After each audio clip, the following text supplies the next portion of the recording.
Hey there, Sharon Horne-Ellstrom here. Welcome to day 66 of our Be a Better You annual challenge. Today we're talking about, with respect to communication, the SOAP framework. Step one of the SOAP framework for a communication challenge area. And I picked mine. I'll share mine in a minute. But the S stands in SOAP stands for story or situation. And I say C to D because we want to consider both our current story and situation, what's really going on right now with respect to this communication challenge area, and then what do we want it to be? That's our desired. So from our current to desired state, once we identify those two things, it creates a gap because we're not where we want to be, or there wouldn't be a current and a desired state.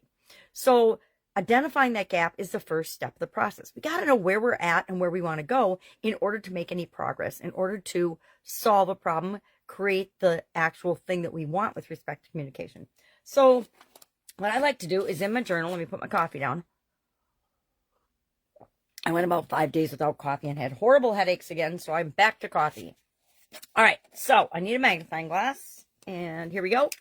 What I like to do is in my book, I like to put, whenever I'm doing this, the story, current and desired, is I just put the challenge area that I'm facing. So this time it's with respect to communication, and I want to improve my personal communication, my verbal interpersonal communications. For example, with my granddaughters, with my daughter, with my son, with my son-in-law, with my sisters, with my mom, people I love and care about, right? I want to make sure that I am communicating in a way that is right for them, because I don't always do that, right?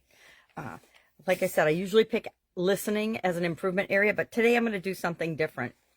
And for the next 4 days, we're going to do something different, or I am.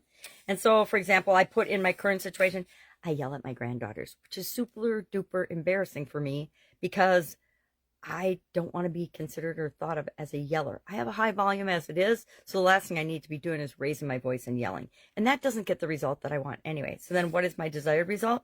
I want loving, calm communication that builds their little psyches and souls as well as mine, because I don't like it when I raise my voice, right? And it doesn't work anyway, especially when my middle granddaughter is so much like me and I'm not an awesome listener. Well, turns out she's not an awesome listener either, on purpose. She'll actually put head muffs on or ear muffs on so that she can pretend she's not listening. Super smart little gal.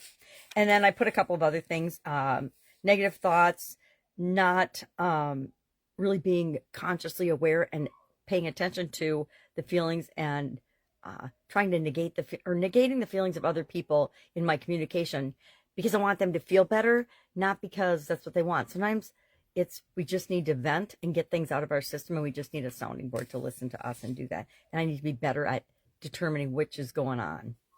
So I'll write those things down in my book today. That's our action item, is to just identify and write some key bullet points in areas about the communication area that you want to improve. What is the current situation? What's going on right now? Notice what's going on in your life right now in that area today. And then just jot down some notes about it. And then it's pretty easy to come up with the desired state, right? It's usually an improved version or a better version or the opposite of what you're actually experiencing right now. So that's it for today. If you have any questions about this, hit me up and ask. Done it literally hundreds and hundreds of times, and with hundreds of other people. So if you need help, never be nervous about asking. We want to make sure that you understand the steps of the process so that you can make it your own. All right, have an awesome day, and I'll, of course, be with you tomorrow.